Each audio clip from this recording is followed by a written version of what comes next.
Black Beauty, Chapter 13, The Devil's Trademark. One day when John and I had been out on some business of our master's and were returning gently on a long, straight road, at some distance we saw a boy trying to leap a pony over a gate. The pony would not take the leap, and the boy cut him with the whip, but he only turned off on one side. He whipped him again, but the pony turned off on the other side. Then the boy got off and gave him a hard thrashing and knocked him about the head.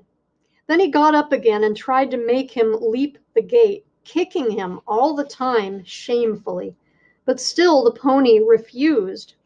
When we were nearly at the spot, the pony put down his head and threw up his heels and sent the boy neatly over into a broad, quick-set hedge. And with the rein dangling from his head, he set off home at a full gallop. John laughed out quite loud. "Served him right," he said. "Oh, oh, oh," cried the boy as he struggled out among the thorns. "I say, come and help me out." "Thank ye," said John. "I think you are quite in the right place, and maybe a little scratching will teach you not to leap a pony over a gate that is too high for him." And so with that, John rode off. "It may be," said he to himself, "that young fellow is a liar as well as a cruel one. We'll just go home by Farmer Bushby's, Beauty, and then if anyone wants to know, you and I can tell 'em, you see." So he turned off to the right and soon came up to the stack yard and within sight of the house.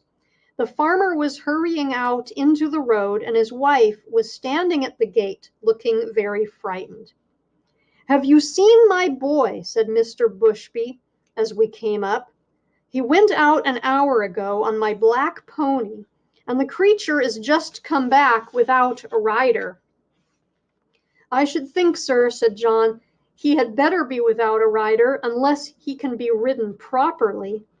"What do you mean?" said the farmer.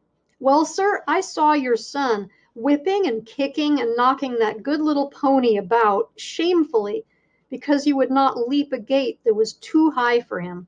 The pony behaved well, sir, and showed no vice. But at last he just threw up his heels and tipped the young gentleman into the thorn hedge.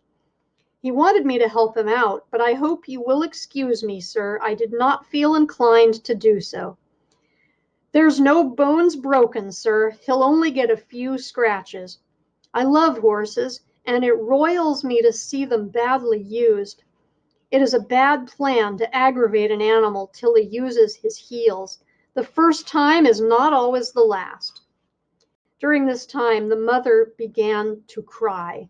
"Oh, my poor Bill! I must go and meet him. He must be hurt."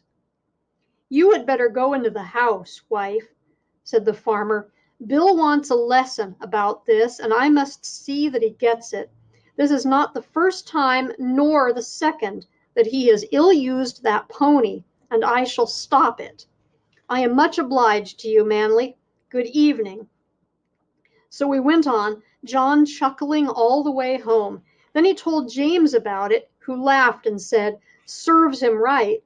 I knew that boy at school. He took great airs on himself because he was a farmer's son. He used to swagger about and bully the little boys. Of course, we elder ones would not have any of that nonsense, and let him know that in the school and the playground, farmers' sons and laborers' sons were all alike.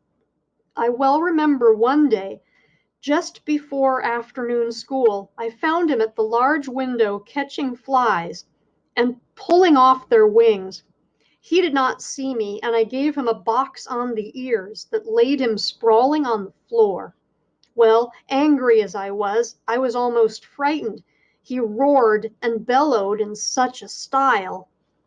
The boys rushed in from the playground, and the master ran in from the road to see who was being murdered. Of course, I said fair and square at once what I had done, and why. Then I showed the master the poor flies, some crushed and some crawling about helpless, and I showed him the wings on the window sill. I never saw him so angry before, But as Bill was still howling and whining, like the coward that he was, he did not give him any more punishment of that kind, but set him up on a stool for the rest of the afternoon, and said that he should not go out to play for that week. Then he talked to all the boys very seriously about cruelty, and said how hard-hearted and cowardly it was to hurt the weak and the helpless. But what stuck in my mind was this. He said that cruelty was the devil's own trademark, and if we saw anyone who took pleasure in cruelty, we might know who he belonged to, for the devil was a murderer from the beginning and a tormentor to the end. On the other hand, where we saw people who loved their neighbors and were kind to man and beast, we might know that was God's mark, for God is love. Your master never taught you a truer thing, said John. There is no religion without love, and people may talk as much as they like about their religion, but if it does not teach them to be good and kind to man and beast, it is all a sham. All a sham, James, and it won't stand when things come to be turned inside out and put down for what they are.